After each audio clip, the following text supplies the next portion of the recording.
그러므로 나는 할 수 있는 대로 로마에 있는 너희에게도 복음 전하기를 원하노라. 네. 자, 오늘 사도 바울은 자신을 빚진 자라고 했습니다. 이것은 사도 바울뿐만이 아니라 우리들이 전부 다 하나님의 빚진 자입니다. 하나님의 그 은혜의 빚진 자, 사랑의 빚진 자, 여러 가지로 하나님께 빚을 졌어요. 사도 바울은 하나님께 어떻게 빚진 자가 됐어요? 사도 바울은 예수를 믿는 사람을 핍박하는 사람이 됐어요. 그것이 이제 옳은 일인 줄 알고, 그러나 다메섹 도사에서 예수님께서 직접 하늘에서부터 내려오셔가지고 사도 바울에게 나타났어요. 그 사도 바울이 예수님을 직접 봤단 말이에요. 그리고 거기서 이제 꼬꾸라져서 그 순간 사도 바울은 장님이 되어버렸어요. 앞을 보질 못해요. 그러나 하나님께서 이제 사도 바울에게 회개할 수 있는 시간을 허락하여 주시고, 아나니아라는 선지자를 통해서 이제 사도 바울의 그 눈을 뜨게 만들어 줬습니다. 그때부터 사도 바울은 이제 바울이 변하여 이제 사울이 변하여 바울이 되는 역사적인 사건이 일어났습니다. 그때부터 이제 사도 바울은 복음 전하는 사람이 되었지. 사도 바울뿐만 아니라 여러분 한 사람 한 사람 전부 다 예수를 만나는 시절이 있을 거예요. 그냥 예수 만난 사람이 없잖아요. 다 예수 믿게 된 다 동기가 있을 사람들은. 그러니까 이제 1979년 12월 달에 제가 미국에 왔죠. 그러다가 1980년 10월에 하나님을 만날 수 있는 계기가 됐어요. 그래서 결국은 80년 10월에 성령을 받으니까 그때부터 사람이 순간에 변화가 되어버리는 거예요. 어떻게 변화가 돼요? 기도를 안 하던 사람이 기도하게 되고, 말씀을 안 보는 사람이 말씀을 보게 되고, 그 두 가지가 달라지는 거예요. 자, 그러니까 예수를 믿는데 이 성령이 역사해가지고 변화가 되어야 그 사람이 이 세상과 구별되는 삶이 그때부터 시작되는 거예요. 그렇지 않으면 세상 사람들과 똑같은 생활을 하게 돼요. 그냥 뭐 교회만 나가지 세상 사람과 다른 게 없죠. 뭐 기도를 하나, 뭐 성경을 보나, 뭐 말씀이 들어 막 좋다 그러고 뭐 눈물을 흘리나 뭐 그런 게 전혀 없단 말이에요. 그러나 성령이 이제 임하면서부터는 그때부터는 사람이 달라지는 거예요. 다른 게 하기가 싫어지는 거예요. 세상 일을 하기가 싫어지고, 기도만 하고 싶고, 말씀만 보고 싶고, 그러니까 이제 변화가 되는 거 아니에요. 그러니까 하나님께서 은혜를 주는 거예요. 하나님께서 10월에 이제 성령을 이제 받고, 그 당시에 1980년 10월달 그 당시에 이천성 목사가 이제 부흥 집회를 하고 막 그랬어요. 이천성 목사 아시죠? 지금 세상을 떠나셨지만 80년도 그 당시에 이천성 목사가 막 집회하고 막 다녔단 말이에요. 그래가지고 이제 이천성 목사가 이제 집회도 하고, 이제 그때쯤에서 이제 성령을 받고 변화가 되고, 그런데 이제 기도하는데 하나님께서 한국을 나가라 그래요. 아니 한국을 어떻게 나갑니까? 미국 들어온 79년도 12월에 들어와가지고 이제 80년 11월 이때쯤 됐는데 한국을 나가라. 금식하고 그러는데 한국을 나가라 그래요. 그래서 이제 한국을 내가 나가야 되겠다. 하나님이 나가니까 나가야지 어떻게 해요. 그때 이제 저기 LA에 저희 아버지와 저희 어머님 같이 이제 살고 있을 텐데, 아버지 어머니도 연세가 많죠 이제. 그런데 이제 제가 한국을 나가겠다 그랬더니 사람들이 미쳤다는 거예요 전부 다. 갑자기 한국을 나가라 그러니까. 그러니까 성령을 받으니까 이제 이 방언을 하잖아요. 방언. 그러니까 이제 교회에 있는 장로님이 자기가 방언 통변하는 사람이 있는데 그분을 모셔오겠다고 정말 하나님께서 뭐라고 그랬는지 알아봐야 되겠다. 그래서 그분이 모시고 갔어요. 어떤 목사님을. 그분이 이제 방언하는 걸 통변을 하는 거예요. 근데 그분이 오시지 않았어요. 어디 갔다는 거예요. 그러니까 제가 이제 그분을 만나지 못했죠. 이제. 그래서 저기 LA 살 때인데 아일로하고 프리가 그래서 어떻게 정리했는지 뭐 기억은 안 나요. 그렇지만은 이제 아파트를 나오고 저희 아버님은 저희 이제 누나 집으로 가시고 그리고 저희 어머님은 하나님께서 너가 한국을 나가라 그랬다니까 같이 따라 나가야 되겠다 하고 그래서 결국은 저희 어머니와 제가 한국에 나갔어요. 12월 달에 한국을 가니까 그 다음날 한국에 칼라 TV가 들어오기 시작했어요. 그러니까 1980년 12월 아마 13일인가 23일인가 그렇게 됐나봐요. 한국에서 칼라 TV가 처음으로 나온 거예요. 그날 갔을 때는 흑역이었는데 그 다음 날부터 칼라 TV가 나왔어요. 전두환 시대죠. 그래가지고 이제 사람들이 신기해가지고 칼라 TV를 본다. 근데 이제 한국에 나왔지만은 그 하나님께서 이제 나오라고 그랬는데 왜 한국을 나가라고 그랬는지 제가 알 수 없잖아요. 그러다가 이제 기도하다가 결국은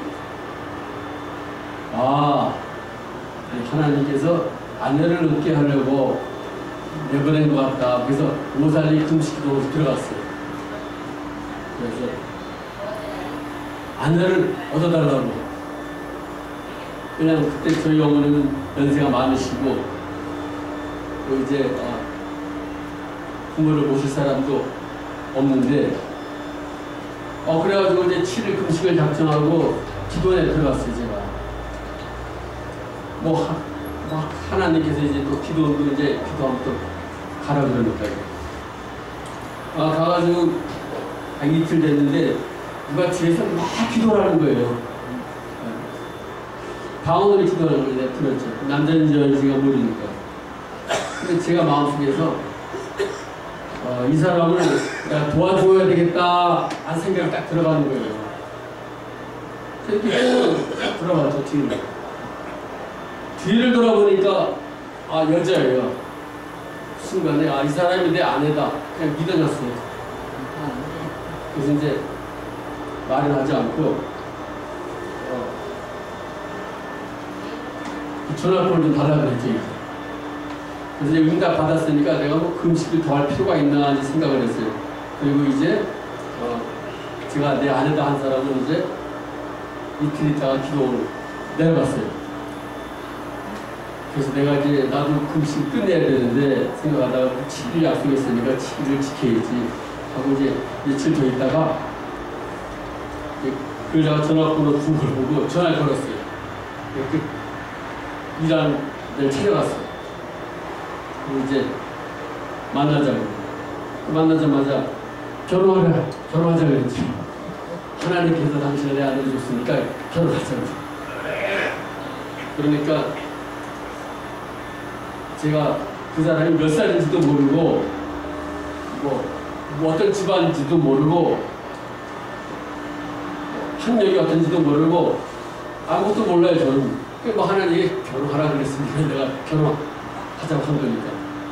그러니까 아무것도 모르는 상태지만은 얼굴은 봤잖아요. 기도원에서 뒤돌아보고 그때 잠깐 왔다 갔다 했습니다. 그래서 결국은 결혼하게 된 거예요. 제가. 그러니까 사람의 힘이 아니라 하나님께서 미국에 있는 사람을 한국으로 내보내가지고 한국 가서 아내를 이렇게 만들어줬죠. 준비했을 사람이 아무도 없어요. 그냥 하나님이 준비했었죠. 그리고 결국 제 아내가 입에 들어왔죠. 그러니까 그때 제 아내 나이가 들어왔을 때 23살이에요. 23살. 22살. 저는 29살, 7살 차이가 나는 거예요. 그리고 미국의 와이프가 이제 4개월 있다가 이제 들어오고 나서 그때부터 우리 부모님을 모셨어요. 부모님을 모셨는데 거의 20년을 모신 거예요. 사람의 힘으로 된 게 아니라 와이프가 기도하면서 하는 역사를 했는데 그래서 결국은 하나님께서 저에게 아내를 얻게 만들어줬습니다. 그러니까 이제 그것만 보더라도 은혜를 갚아야지 이제 빚진 자가 된 거예요. 하나님께서 이렇게 또 사랑한 아내를 얻어줘가지고 또 부모까지 모시게 만들어 놓고 이렇게 했는데 이제 하나님께 이제 빚진 자가 돼가지고 은혜를 갚아야 되는데 그러니까 저는 제 힘으로 결혼할 수가 없는 사람이에요. 제 힘으로는 그래서 저를 이렇게 추천이나 사람들이 보고 아, 이 사람을 다른 여자를 증명해서 가지고 결혼을 시켜야 되겠다 그렇게 생각한 사람이 아무도 없어요.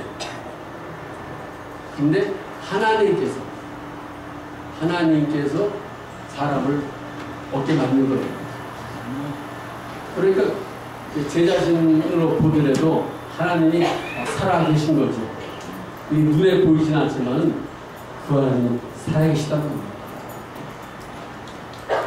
내 힘으로는 여자를 얻을 수도 없는데 하나님께서 성령을 받게 만들어가지고 여자를 얻게 만들어줬죠. 그래서 제가 이제 조카들 보고도 이 결혼을 하려면 성령부터 먼저 받아라. 그러고 난 다음에 결혼을 하라. 그렇게 이야기했죠. 그냥 성령을 받으면 하나님께서 직접 인도하는 역사가 일어나요. 어떻게 하라고. 그게 지시할 때도 있고, 이제 가르쳐 줄 때도 있고. 그리고 이제 제가 가만히 있어도 하나님께서 꿈을 통해서 그 사람들에 대해서 이렇게 보여줘요. 그러니까 그 사람이 이야기를 안 해도 제가 알아요. 하나님께서 어떤 경우는 보여주는 경우가 있어요. 그 사람 마음을 이렇게 다.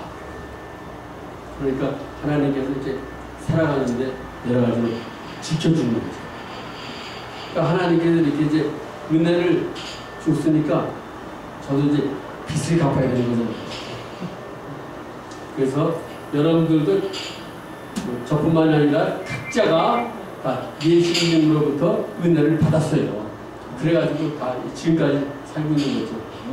죽을 길에서도 벌써 죽어야 될 텐데 그 위험 속에서도 하나님께서 살게 만들어 주시고 그런 경우들이 여러분들이 많이 있을 거예요. 전부 다. 그래서 오늘 여러분들은 하나님께서 지나가는 날에 나에게 베풀어준 은혜가 어떤 것인가 이렇게 생각을 하는 시간이 되시기를 주의 이름으로 축원합니다. 아멘. 하나님께서 어떤 은혜를 베풀어줬는가. 가난하고 어려운데 어디 가도 누가 먹을 것도 주지 않는데 하나님 믿고 났더니 하나님께서 예수 믿는 사람을 통해서 음식을 갖다 주고 또 먹을 걸 갖다 주고 그래서 예수를 믿게 되고 그런 분들도 많잖아요. 이 하나님을 믿게 되는 분들은 대부분은 세상으로부터 버림을 받아야 돼요. 세상으로부터 대접을 받고 세상 사람으로부터 인정을 받고 하는 분들은 하나님을 믿기가 어려워요. 대부분들이 다 예수 믿는 분들이 세상으로부터 버림을 받는 분들이에요. 대부분. 그러니까 사람은 인정을 안 해줘요. 그러나 예수님이 인정을 해줘요. 거기에 이제 변화를 받아가지고 예수님께 나오는 분들이 많이 있죠. 그래서 오늘 여러분들은 지금까지 여러분들이 80평생, 70평생 다 살아오셨어요. 수많은 스토리들이 그 사연들이 너무나도 많아요. 그 예수님을 어떻게 만나고 예수님으로부터 어떤 은혜를 받았고 역사가 많아요. 그러나 이제 남은 시간은 앞으로 남은 생애의 그 기간밖에 없어요. 앞으로 남은 생애를 어떻게 살 것이냐, 그게 문제죠. 마지막 여러분들이 하나님 나라에 간 날까지 사도 바울이 빚은 자라고 그랬어요. 사도 바울은 헬라인이나 야만인이나 지혜 있는 자나 어리석은 자에게 내가 다 빚은 자로다. 그러니까 모든 사람에게 빚을 졌다는 거예요.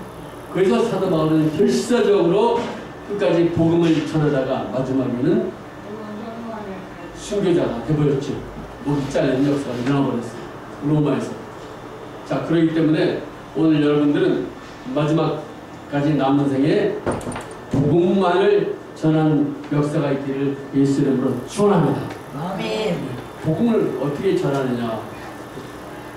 복음은 뭐 이곳에 있는 분들에게도 예수를 믿으라 이렇게 이야기할 수가 있고, 또 기도를 통해서 하나님 저희 영혼을 구원하여 주시옵소서, 기도를 통해서 여러분들이 예수님으로부터 신 빚을 갚는 거예요. 예수님께서는 나에게 은혜를 주었고, 또 나는 예수님이 아니면 세상에서 버림받아 갈 곳이 없는데 예수님께서 은혜를 주어가지고 내가 지금까지 살아왔는데, 이제 남은 생에, 앞으로 남은 생에만이라도 더욱더 예수님의 은혜의 빚을 갚겠습니다 하면서 여러분들이 남은 생을 다짐하면서 살아야 돼요. 이 빚을 갚아야 돼요. 빚을. 예수님으로부터 사랑의 빚을 줬습니다. 예수님으로부터 은혜의 빚을 줬습니다. 소독하시는 분 오셨거든요. 아래층으로 좀 내려와주세요. 소독하시는 분 오셨습니다. 아래층으로 내려와주세요. 그래서 예수님으로부터 각자가 전부 다 은혜를 받죠. 이제 예수님 잠시 후면 이제 오셔가지고 여러분들을 하나님 나라에, 예수님 살고 계신 나라에 여러분을 데리고 가실 거예요. 그날이 언제가 될지 모르지만은 우리 전체적으로 전부 다 하나님께서 들림시켜서, 다시 말하면 휴거받기 위해서 하나님 나라에 데려갈 날이 가까웠죠. 언제가 될지 모르죠, 그날이. 아니면 뭐 그날이 늦게 온다 할지라도 또 각 사람이 또 하나님께서 세상에 데려가는 경우가 있죠. 아무튼 결국 우리는 전부 다 예수님 계신 나라를 전부 다 가야 돼요. 안 가면 안 돼요. 그날에 안 가면 어디 가요? 예수님 계신 나라에 안 가면 가는 곳이 음부에 음부, 유황 불 펄펄 끓는 그 지옥이란 말이에요. 그래, 예수님 나라에 안 가면 안 돼요. 누구든지 어느 나라 사람이든지 다 예수를 믿고 구원을 받아서 예수님 계신 하나님 나라에 다 살아야 돼요. 그 나라에 안 가면 안 되게 돼 있어요. 이 세상에 수많은 종교가 많잖아요. 아무리 종교가 많아도 그 종교 중에서 하나님 나라에 간 것이 아니라 오직 우리를 위하여 십자가에 달린 그 예수 그리스도만 여러분들을 구원시킬 수가 있어요. 예수님만이 여러분을 천국으로 데려갈 수 있지, 다른 어떤 것도 여러분을 천국으로 이끌 수 있는 것이 아무것도 없어요. 그래서 나는 길이요 진리요 생명이니 나를 믿는 자는 내 아버지 나라에 갈 수 있는 거예요. 예수님이 여러분을, 예수님이 계신 그 천국, 그 아버지 나라에 데려갈 수 있는 장본인이 있네요. 그 누구도 여러분을 천국에 데려갈 수가 없어요. 여러분이 돈 아무리 많이, 그 많은 돈을 가지고 좋은 일 많이 해도 천국 가는 게 아니에요. 여러분들이 천국 갈 수 있는 건 나사렛 예수 그리스도의 이름을 믿음으로 천국 가는 줄 믿으시기 바랍니다. 아멘. 여러분을 위하여 십자가에 달리신 예수, 그 예수의 이름을 부를 때 바로 여러분들이 영원한 천국, 눈물도 없고 근심도 없고 고통도 없는 그 평화로운 지상에 나온 가장 아름다운 그 영원한 세계에 여러분들이 갈 수가 있어요. 다른 것 가지고는 못 가요, 천국을. 오직 예수의 이름으로 여러분들이 천국을 갈 수가 있어요. 그 예수님 여러분에게 은혜를 주었기 때문에 여러분들이 예수를 믿을 수가 있어요. 그 예수를 믿었기 때문에 여러분들이 기도도 할 수 있고 찬송도 이렇게 부를 수가 있고 선동도 볼 수가 있고 하나님을 생각할 수가 있어요. 그러므로 이 예수님 여러분들이 마지막까지 가장 사랑하는 역사가 있기를 바랍니다. 이 사람이 누구라도 예수를 사랑해야 돼요. 그 예수를 사랑할 때 바로 그 사람은 예수님이 계신 그 나라에 가서 영원히 죽장세계에서 행복하게 살 수가 있어요. 얼마나 좋습니까? 이제 잠시면 여러분들이 그 나라에 가서 정말 행복하게 삽니다. 여러분의 모습이 나이든 늙은 모습이 아니라 여러분들의 모습은 변화가 돼요. 가장 아름다운 모습으로 변화가 돼요. 거기는 남자, 여자가 딸이 있는 것이 아니라 다 변화체로 바뀌어요. 예수님의 다 신부가 되는 거예요. 예수님의 신부가 또 안 되는 사람은 이제 그냥 그 나라의 백성으로 살게 되고, 예수님의 또 신부가 되는 사람들은 이제 정말 아름다운 그 영광 가운데 거할 수가 있습니다. 그러므로 오늘 여러분들이 다시 한번 지나간 날에 예수님께서 자신에게 베풀어준 은혜를 생각하며 예수님 남은 생에 예수님의 은혜의 빛을 끝까지 갖고 세상을 떠나겠습니다 하는 마음을 가지고 기도하며 전도하며 사는 역사가 있기를 예수의 이름으로 축원합니다. 기도하겠습니다. 아버지 감사합니다. 하나님께서 이곳에 계신 모든 분들 꼭 예수님의 그 은혜의 나라에 다 들어가도록 축복하여 주시옵소서. 한 분도 나가다니지 않고 그 영원한 세계에 들어가서 천국에서 예수님을 만나 영원한 행복 속에 살도록 축복하여 주시옵소서. 그리고 남은 생에 예수님의 은혜의 빛을 모두 갖고 하늘나라를 갈 수 있도록 더욱더 은혜를 허락하여 주시옵소서. 예수 이름으로 기도드립니다.